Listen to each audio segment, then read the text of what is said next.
What are common misperceptions that sort of the boomer Gen Xers have of the younger workforce? I think they think Gen Z is lazy, entitled. They think that they don't care about work. Not true. None of that is true. It's a very different time now. I think young people now, the difference is they don't want work to be their entire life, because making work your entire life doesn't get you where it used to. Whereas boomers used to work hard and get a house and, get all these lovely things. Gen Z and millennials, we cannot have that. So our reality is very different to theirs. And I think that's an understanding that does not exist right now between boomers and Gen Z. They just see them as entitled. And what misperception do you think the younger group has about the older ones? No misperceptions.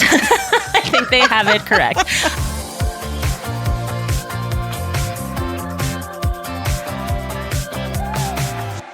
Today on The Messy Parts, we have on Sam DeMase. She's a career coach, speaker, author. You can find her on TikTok and Instagram at A Power Mood, where 1 million or so people are following her. What's really interesting about her is that she gives career advice and helps bridge the gap between the younger generation and the older generation. What we talked about was a little bit about her career journey. And also, we are going to be leaving you with some very handy tips: how to negotiate a salary, how to deal with a toxic boss, and how to leave a job, or just figuring out how to take your side hustle and make it into your full-time gig. Sam, I'm so excited to have you on. We actually don't know each other, so I always appreciate people who don't know me saying yes. It's so lovely to meet you. Thank you so much for having me. The blue couch is gorgeous. I have a green velvet couch at my place, so I feel right at home. I started following you on TikTok and Instagram. Really, I'm probably more of an Instagram person. You do this amazing thing where you give a lot of advice. I thought we'd start, before getting into that, which I definitely want to dig into, with a little bit about you, right? I think you grew up in Long Island. I read that you won an award for writing in high school. You did your research. Yes, I actually was born in Queens, so I'm native New Yorker, never going to leave. This is my home for life. I'm now in Brooklyn. I did grow up on Long Island. My parents are actually still there. In school, I was a big writer, big English nerd, into literature, editing, writing, proofreading, and I'm still very into writing, having written 2 books these days. So I feel very proud to have gotten to do that in a professional way. But yeah, words are my thing. Chopping it up is my thing. As we say in Brooklyn, we like to chop it up. We like to talk, which I could do all day. And so you decide to go to NYU. Why'd you pick Gallatin? Colloquially, we call it the school for gay misfits. Like, if you don't know what you want to do, if you're not sure what your path forward is, but you have a lot of diverse interests and you want to kind of explore those, Gallatin is a great option because you can design a program. So I did food studies, jazz voice, music theory, business, and entrepreneurship. Wow, pretty good range. Very big range. I've got range. Well, that's interesting because actually your brand now is pretty consistent. So we'll have to talk about that because I'm very interested in that idea. So you graduate from college and you get a job at a not to be named fast food chain. That's right. Why did you decide to go into food services? I went with a brand that spoke to me. I really admire that brand. And I also think that I wanted to do something challenging as a first job. And taking a first job in management, to me, sounded exciting. Especially, you were a general manager. Yeah, well, I started as a manager, but quickly became an assistant general manager and then a general manager. It all happened kind of fast. But starting out in a managerial position, I had 70 team members under me. Wow. Day one. What did you do before that made them hire you? I mean, not just the degree, right? I had worked a lot in food service prior, barista, bartender, chocolatier, server, back of house, front of house. So they liked the restaurant experience. I think they also liked that I had an entrepreneurial spirit and was somebody who wanted to take ownership and lead right out of the gate. Let's talk about that. How did they know that you had an entrepreneurial spirit? I was very sure of myself and very clear that I could handle whatever was thrown at me. Looking back, I'm like, interesting. They saw that I was willing to take on a lot of responsibility, didn't have experience doing this. I'm like, were they trying to just get somebody in who was willing to jump into the chaos? Probably, but I was willing. And I think I really had the confidence to jump into something new and be fearless. Did you have a working mom? Yeah. I'm always interested in what makes somebody be like, I need to make my own way, my own path. I think that comes from my mom and my grandma. My grandma was a single grandma. mostly was single for her entire motherhood. And my mom made that very clear in the narrative. So I saw that. I saw my mom as a very strong presence, kind of a domineering presence, my mom is. So I didn't necessarily want to go that route. But there's been a lot of independent, strong women in my life from the beginning.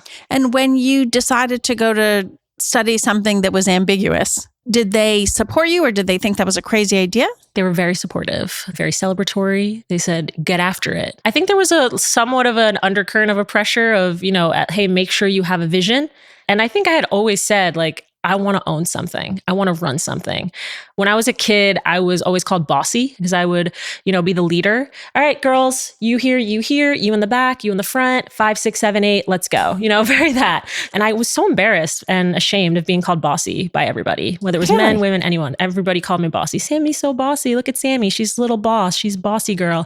Looking back, I was a leader, but I felt ashamed about it at the time. I just want to say we left only one pillow on the couch today, and it seems like it was perfect for you. I did not know this backstory, just for the record. I love that pillow. But there's something about the blue couch that brings things out in people, and including the pillow. So were there other messy parts to growing up besides this idea that you were a leader and being called bossy in a not as pleasant of a way that I would think of bossy? I didn't really know what to do with that at the time. It didn't necessarily help build my confidence until later, realizing that it was leadership and not bossiness. When did you learn that? I didn't learn that until college because it continued to be societally reinforced. This idea of, and to your question, what else was challenging? I think the idea of shrinking and being a woman who doesn't take up space. So while my mom did raise me to be confident in myself and my abilities, she also had an old school mentality of women do not take up space. And she also raised me to be a yes girl. So, hey, kiss your uncle, kiss your grandpa, do this, do that. And I would always say, I don't want to. And she would be like, you have to. So I had to learn how to say no and how to advocate for myself. And my business is founded on self-advocacy. How did you learn to say no? Now that's the journey right there.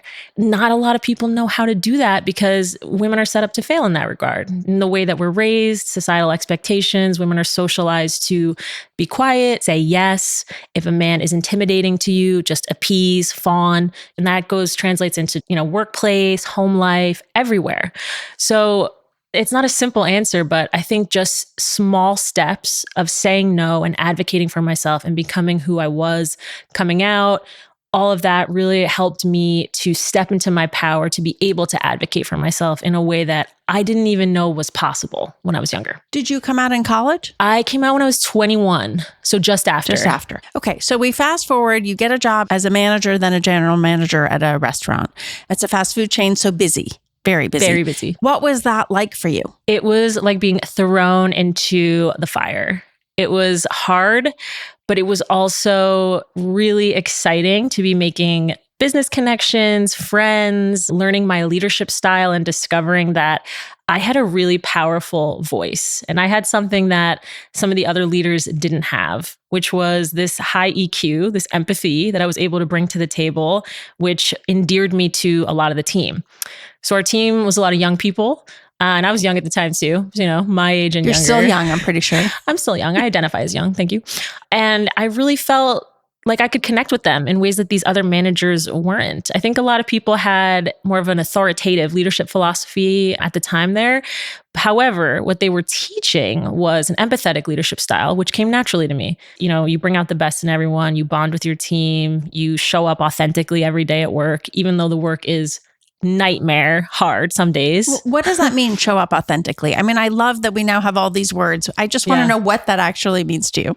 For me, that means bringing my whole personality to work and talking with staff about what I have going on and asking them about what they have going on. Instead of just coming in and saying, did you do inventory? Did you do this? Did you do that? Which is kind of what I was seeing. My approach was different. I would say, hey, what's been going on? What's going on with your grandma? How did the surgery go? What are you watching on TV? What are you listening to? I love your nails. Where do you get them done?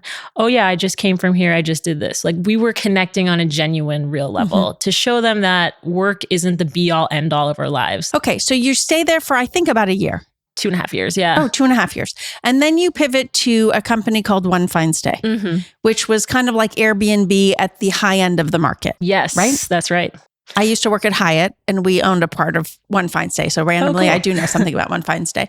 What made you decide to make that pivot? That was a really conscious choice leading into my superpowers. So, in my role as a general manager, I had done a lot of people operations work. So, hiring, firing, mentoring, development, and training. And I was like, I'm really good at the people stuff. I'm less good at the restaurant operations stuff.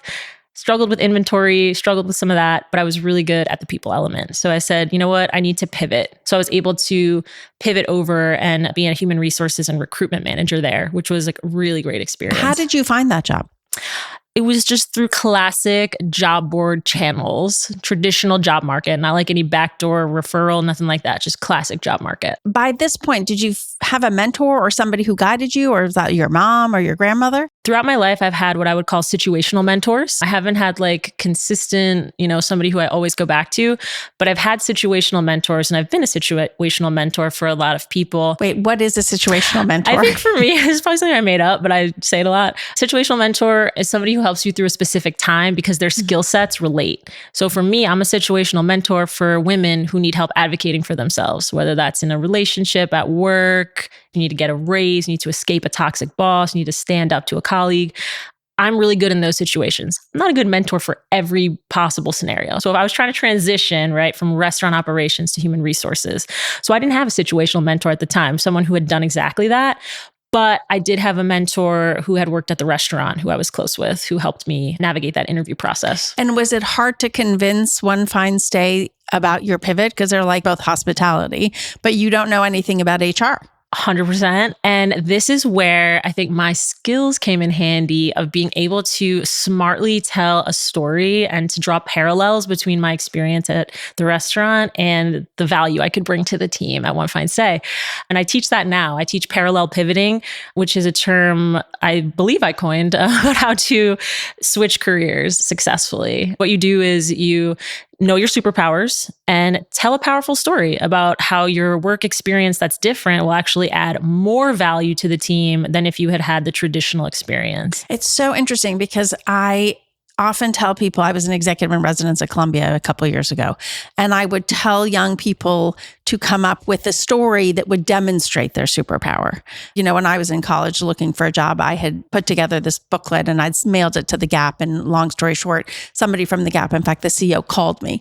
And when I would tell this story to other people, it would demonstrate my ability to have a creative idea, sort of the ability to go for it. And that would then in turn be like, oh, I want this person on my team, right? For the right person. And I think finding those stories to sort of demonstrate what you're calling your superpower can be a very effective tool in a moment when you're trying to land a job or pivot or anything like that. Exactly. Yeah. And you have to be specific. And like to your point, the story, having a specific story. So I call it in my work now a value proposition. So like instead of just being vague and saying, yeah, I think I could definitely do this job. I'm dedicated, I'm detail oriented, I'm smart. Be more specific and have a value proposition written and ready. I like to use a framework based on my background in X and my experience in Y. I help companies achieve ABC. What are the results you achieve? So like for me in my work, I have a few different value propositions, but right now, one of the big ones is, based on my experience in human resources and leadership development and facilitation, I help clients embrace their superpowers and transform their confidence. And I would say I would need you to tell me a story because they're like lots of words, but I'm like, what does that actually mean? Totally. And then I could tell you a story about how that manifests or like exactly what that looks like. It's hard for people graduating or even people pivoting to really understand what their superpower is. Like, how do you know what a superpower is? How do you even define that? It's really fun, I think, to go on this journey. And if you have questions, I think that's totally normal if you're not confident in your superpowers. I recommend having a chat with your bestie, your mom, your grandma. Ask, what do I do better than anybody else? What are the things that I bring to the table? Start there. You can also take an assessment, Strengths Finder assessment, Clifton Strengths. That's a great one. If you have no idea what your superpowers are, ask a colleague, read a performance review. But it's really about the things that you do better than anybody else. And also, I like to inject passions into it as well, because if you're passionate about it, that's going to amplify the superpower. Oh, I like that. I did this exercise once where I must have been in my 30s, maybe late 30s, where I went back and I read all my earlier performance reviews or recommendations somebody wrote me in college, and I began to see a theme. And then what I did was because I had worked in so many different jobs that I didn't have a performance review for all of them because some of them were shorter, too short to have a performance review. I then sent a note to all the people I work with and asked them if they would send me a paragraph. I love that. And it was just such an interesting exercise because you could find a through line in your story. Yes, that's which is what you're really describing. Exactly. Ask your best friend to write your biography. And then it's like that. Short, in a paragraph or two. You'll be surprised about what they have to say. It's such a confidence We're boost. all going to do that. We're all going to be asking our best friend after listening to this episode. Okay, so then you pivot to One Fine Stay. How long did you stay at One Fine Stay? I believe it was about 2 years. And what was that like? It was a great experience. Startup company, a lot of really young, really smart people, completely different environment than a restaurant, a different brand of chaos. What does that mean? A startup is its own brand of chaos because you never know where budget is going to be allocated. Goals are constantly shifting. Priorities are constantly changing. So you're just always on your toes. So that job taught me flexibility, thinking on my feet, and just being ready for anything. So I value that startup experience. Were there messy parts to that part of your journey? I think the messiest part of that was just like learning how to navigate ambiguity, especially from an HR standpoint. There's employee relations issues that are really sticky. And then there's this question of, can you do all this with a budget of $0? I was charged with like, can you amp up our culture here? And I was like, sure, yeah, what's the budget? Oh, like $0. And I'm like, let me work on that. So you have to figure out how to make something with that. So how did you do that? Similar to what I had done at the restaurant, just talking to people, asking people, hey, what do you think the office needs? Hey, what would make you really excited to stay at this company long term? Asking the questions. And a lot of it comes down to people wanted better bonuses, more meaningful perks, as opposed to just like a pizza party or an office lunch, and like meaningful ways to move up the chain, like professional development that would get people to the next level. And so what made you leave there and go back to the fast food company you'd worked at before? There was an opportunity that I simply could not pass up. And that opportunity— They called you? Yes, somebody reached out to me from there. That is correct. This opportunity involved 75% travel. Wow. Which is something I never thought I would take on, but it sounded really exciting to travel around, open new restaurants, have a team under me, global travel. So I said, I really want to do that. And it was in HR. This role, I would say, was a hybrid operations and people resources, training and development, which is one of the tricky things about being on the training team is you get pulled in all these directions and you're not sure who you're accountable to. Am I accountable to operations? Am I accountable to human resources? So that's quite messy, I believe. And it is at many organizations. But yeah, I could not pass up that opportunity. And so what was that like? That was the best. And I made some of the best friends of my life that I'm still friends with to this day. I had amazing teams under me. We became so close because we traveled the world together and we got to go to Korea, Japan, less glamorous places like Sarasota, Florida, everywhere. And the more we traveled, the closer we became. Some of my team had never been to Philadelphia, let alone Japan, Korea. People were traveling for the first time. So I got to have these experiences with them. To be working and also having these meaningful life experiences, I was like, I won the lottery. This is incredible. What you're describing is a period where you're clearly working a lot because in order to start things in a different place, it's like a 24/7 job. And yet you're also describing something that's all consuming that clearly was a passion moment for you. Yes. Sometimes my kids say to me like, oh, mom, you worked all the time, or, I don't want that. And I say to them, no, it was actually fun. And what you're describing sounds like it was fun for you. Very fun and definitely a gateway drug into entrepreneurship because I felt like an owner because you're going into a site, you're there for 2 weeks and you build it and then you head out. And I love the building. My favorite part of entrepreneurship is building. So being able to build in that way, I think is what inspired me to build eventually on my own. But I loved it. But there had to have been messy parts to that journey. Yeah. I mean, opening up things doesn't always go the way you want.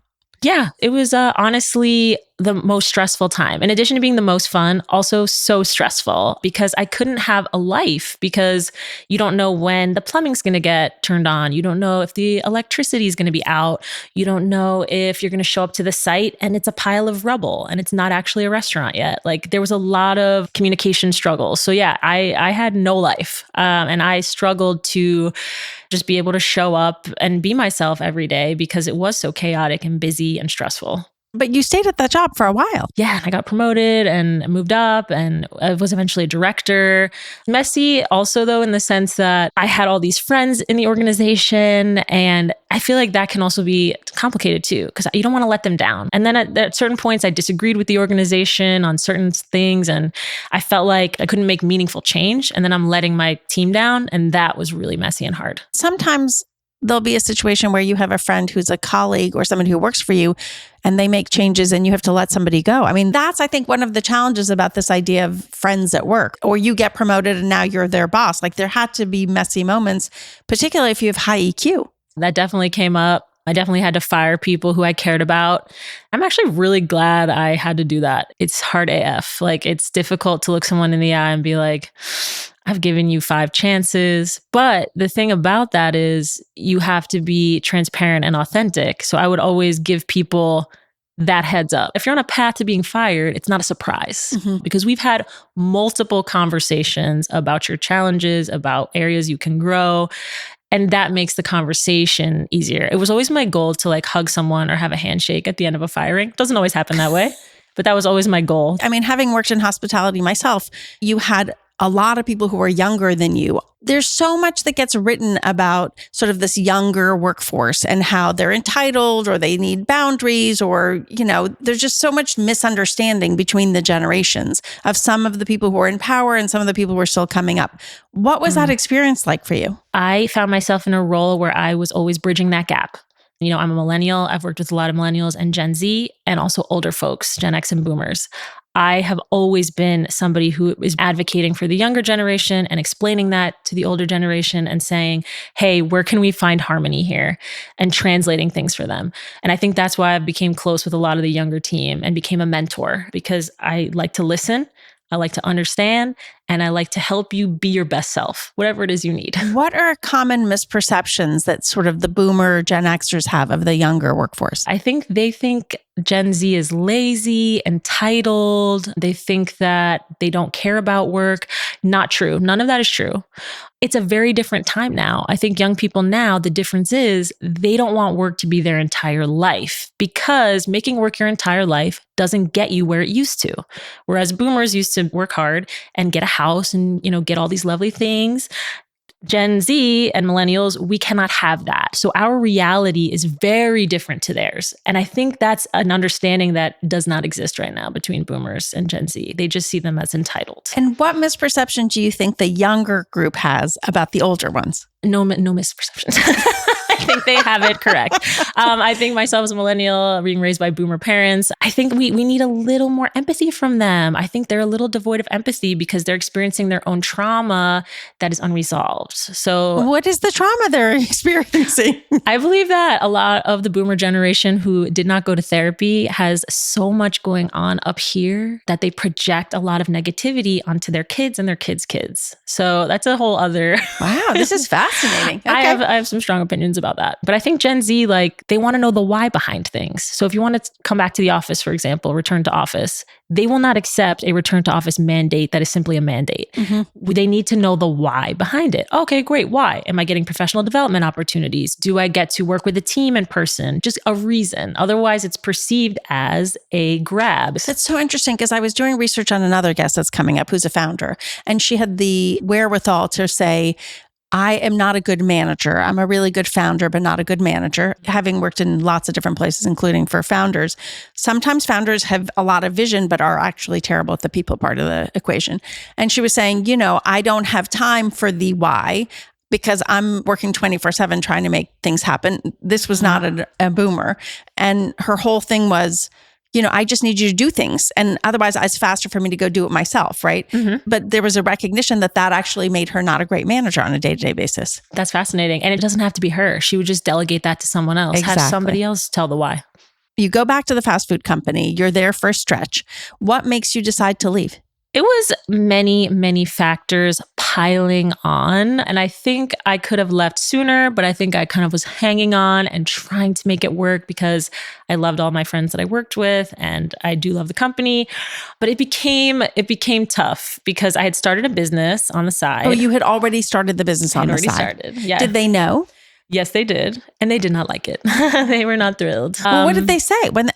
How did they find out? Let's talk about that for a second. Yeah, this is messy for sure. So plenty of folks where I worked had started side businesses. It was quite normal at the time. And it's even more normal now to have a side hustle. Everybody has a side hustle, particularly yes. from your generation, as far as I can tell. Exactly. Everybody has one. So I was, of course, like, all right, I got to dabble. I got to like get in here. And what was your side business at the time? So I'd started up a TikTok and an Instagram, a Power Mood, which was about advice, which is something I've always done. Give advice to younger women, give advice to my friends, my family. I'm the advice giver in my friend group, in my chosen family. Like I'm the person everyone comes to. So I said, I should start up an advice channel. So I was starting that up on the side. And at the same time, I was working as a director and trying to, make a lot of things happen in the workplace, make positive change, push for better equality and equity, like getting more women promoted. I was pushing for salary transparency within the organization. And they didn't like that. Not so much. I find that like a lot of organizations really don't love that. Like I think that organizations will say, we want somebody who will challenge the status quo, but then in practice, it's not always desirable. So one, you're pushing in your role for just things you believe in. Mm-hmm. Two, you start this side hustle, which is a Power Mood, which actually has a lot of followers now. This is such an informative moment, right? For people who have a side hustle. Mm-hmm. When did they find it and what did they say to you? I don't remember exactly when or how it was found, but I do recall being told like, hey, we don't like this. I had not signed any non-compete or anything like that. Plenty of people had side hustles, but it was made clear that, it felt sort of like it was competing with their brand, which wasn't necessarily the case. I'm just giving advice. I was talking about career stuff, self-advocacy, how to move up. And you weren't mentioning the brand. Never. Yeah. So it was really for me like, not related. Like there wasn't a clear thread there. So I felt singled out because there were so many people that had side businesses on the internet, including, many of my colleagues. And that was demotivating because I was like, I'm trying to do something powerful here. I'm trying to mentor women. I'm trying to talk about self-advocacy. I'm trying to like, help. So it did feel very like stifling. Did they call you into a meeting and have this conversation? I got written up.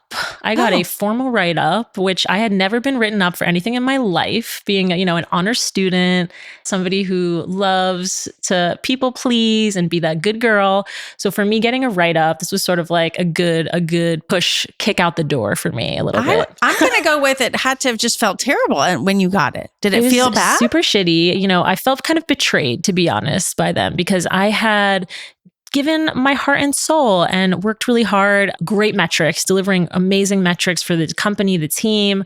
I actually had a team of leaders under me that I had retained for 5+ years. No other director or manager on the team had that kind of retention on their team. And in the write-up, did they say you needed to stop? I don't think it was so much that. I think it was more like tone it down or something to that effect, like, reprioritize the work. Because they felt like you were putting energy in something else and really you should be putting that energy into the job. Yeah, for sure. And it was tough because like I said, hey, like I want to take this feedback, but can I get examples, like work-related examples? Like I understand a write-up if my work is suffering, but there were no examples of work. They were like, no, your work is great. Your work is solid. Your team is great. This is so interesting because you're actually in the HR function. So this is the kind of conversation you'd be having with somebody. So now it's being turned on you. So it feels bad, but you've actually learned to advocate for yourself. So you're pushing back. You're not just taking it. Exactly. Now I'm in my era where I'm starting to really fight back. And how long from that point to when you left? It was about 6 months because I had gotten a book deal. And so when I got the book deal, I was like, bye. So you have started your own sort of platform on social, giving advice. How long from that point to when you get called in to when you leave? Like how long of a period was that? That would have been 2 years. 2 years. Yeah. And did you know when you started that you were going to eventually leave? I didn't. I mean, I definitely was hoping that it could turn into something, but I didn't necessarily see it taking over and becoming like my full-time business. And did something inspire you to try that side hustle? Yes. My negative experiences working in corporate, in all my various corporate roles, I've had negative experiences where I've had to kick down doors, get angry, deal with inequity. And just like a lot of those negative experiences pushed me to start talking about it. So I think I needed an outlet to like say things that were not being heard in my current place of work. So you get a book deal and that prompts you to say, you know what, F this with this company, I'm leaving. Right, because I had a deadline and I said, I can't work in this very demanding full-time job and write an entire book at the same time. Did the economics of the deal on the book and what you were doing allow you to go do that? Exactly. Yes. And plus I had saved. So I was, privileged enough to be like prepared to do that and make a swift exit. So I feel very lucky that I was able to. So if you could give advice to somebody who's in a job they don't like, I had a career column once and somebody say, when do I know that it's time to go? What's your answer to that? Leave sooner rather than later. There's nothing wrong with looking and seeing what's out there and applying. If you're asking the question, be done. Get out. And if you're young and applying in what is a tough job market where it seems like people are machine generating hundreds of resumes and AI is picking hundreds of applications online, what is the advice you would give to somebody because there's such a terror that the first job is going to be the defining job for them? Yeah, and it doesn't have to be. I think right now job hopping is so normalized. It's really easy to move jobs. It doesn't matter how long you were there. It just matters the impact that you made.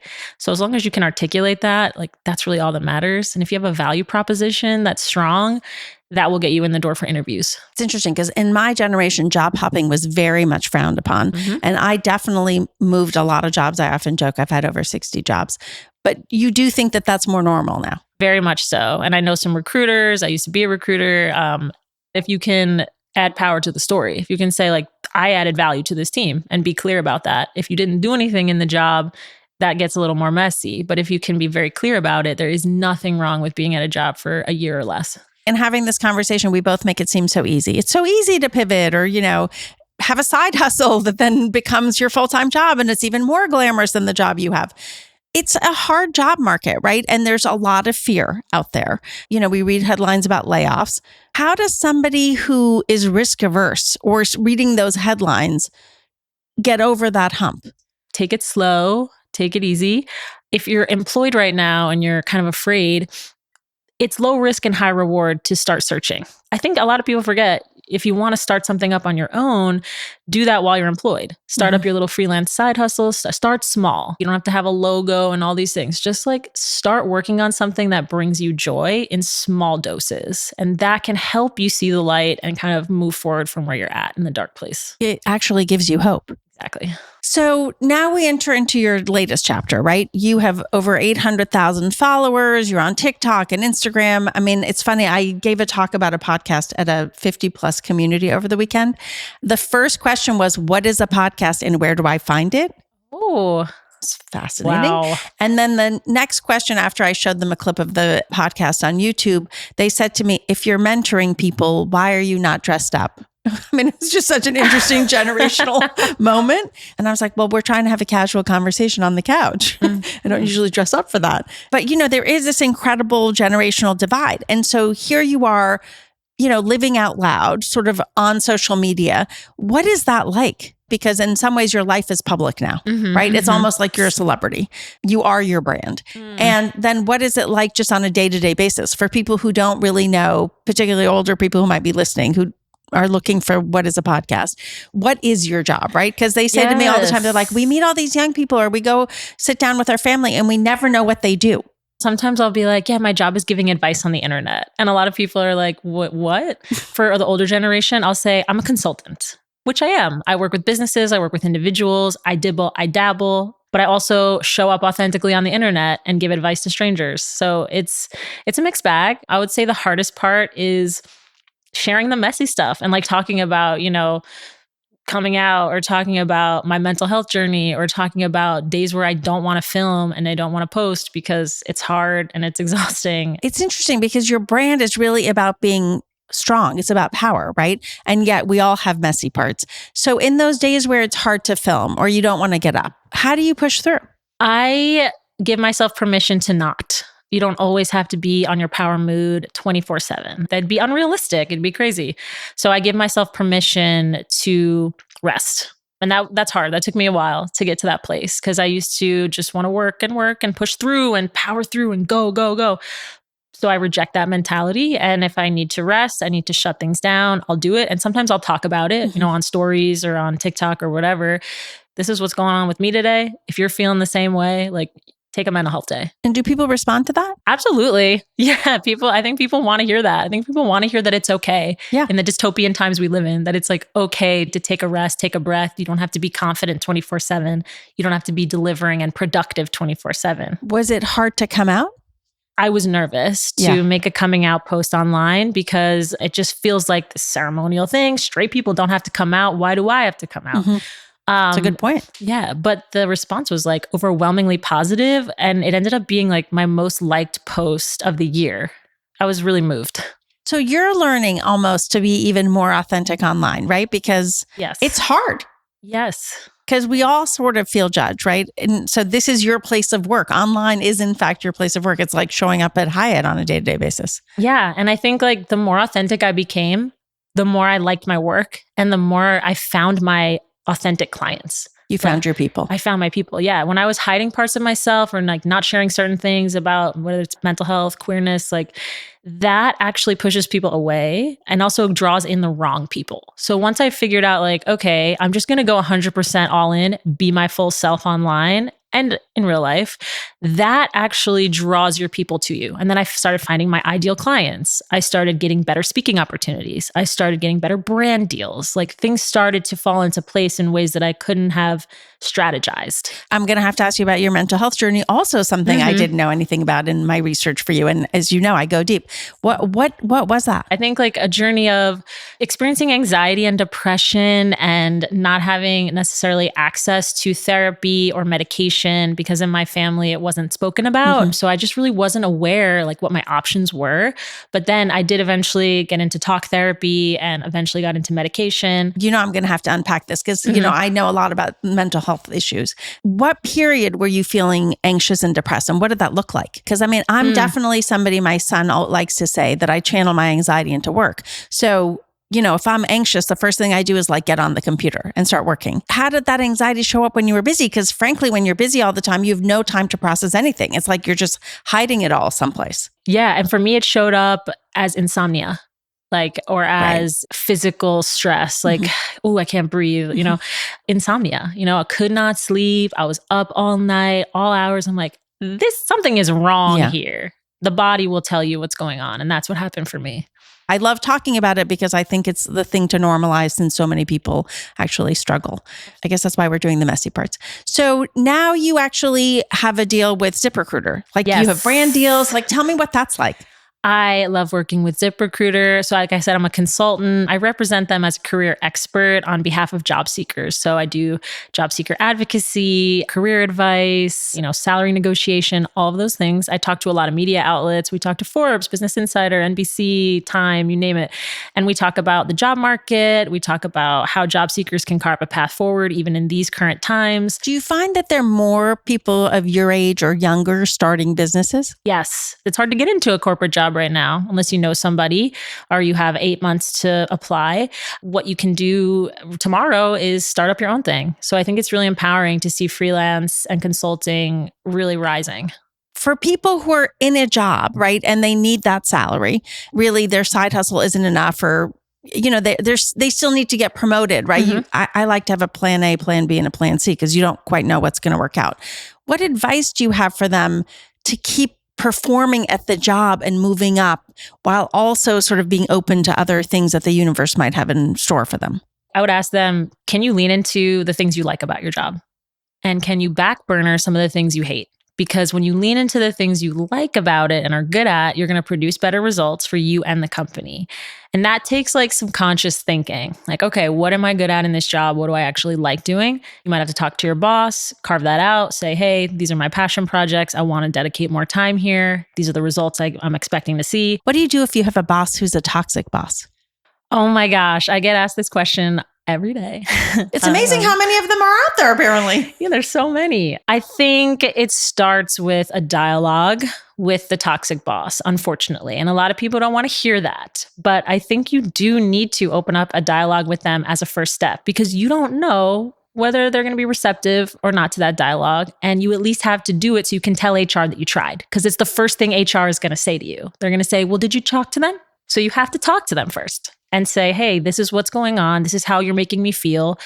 And this is why the work isn't getting done the way it could be. It's about the work at the end of the day, not as much about your feelings. You can express it if you're comfortable.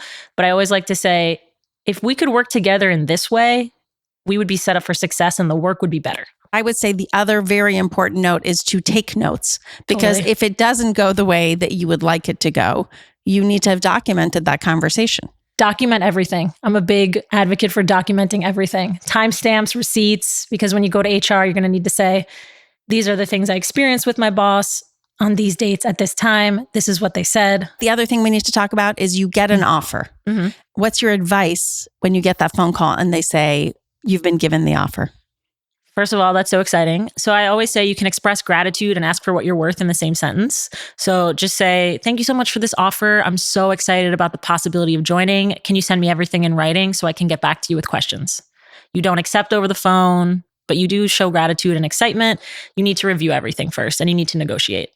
Okay, let's talk about why is it important to negotiate? I think it's a common misconception, especially in the job market and the economy right now, like don't negotiate, but that it's the opposite. Companies expect you to negotiate, even right now, even in this current moment. Like I've helped my clients land jobs in this market and we've advocated for more and gotten it. So companies expect you to negotiate. I always say that.